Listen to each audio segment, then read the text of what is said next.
ભાવનગર શહેરના ઇન્દિરાનગર વિસ્તારમાં થયેલ પથ્થરમારા અને વાહનને નુકસાન પહોંચાડવાના કેસમાં બોરતળાવ પોલીસે 4 ઇસમોને ઝડપી પાડ્યા છે। નમસ્કાર દર્શક મિત્રો, બી ન્યૂઝમાં આપનું સ્વાગત છે। હું છું પ્રવીણસિંહ।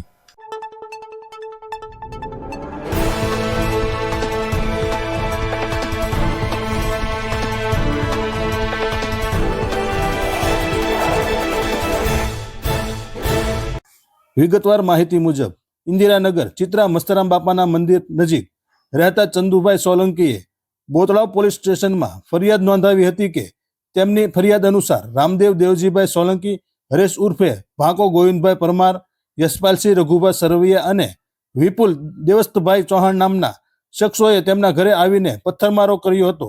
આ હુમલામાં ચંદુભાઈને ઈજા થઈ હતી। તેમના વાહનોને પણ ભારે નુકસાન થયું હતું। પ્રાથમિક તપાસમાં સામે આવ્યું છે કે આ સમગ્ર ઘટના પાછળ ચંદુભાઈના દીકરા દ્વારા અગાઉ કરવામાં આવેલો એક કેસ જવાબદાર છે। પોલીસે તાત્કાલિક કાર્યવાહી કરીને આજે આ ચારેય આરોપીઓ રામદેવ દેવજીભાઈ સોલંકી, હરેશ ઉર્ફે ભાંકો ગોવિંદભાઈ પરમાર, યશપાલસિંહ રઘુભાઈ સરવૈયા અને વિપુલ દેવસ્તભાઈ ચૌહાણને ઝડપી પાડ્યા છે। આ ચારેય શખ્સોને પોલીસ દ્વારા બનાવ સ્થળ પર લઈ જઈને રિકન્સ્ટ્રક્શન કરવામાં આવ્યું હતું અને વધુ તપાસ હાથ ધરવામાં આવી હતી।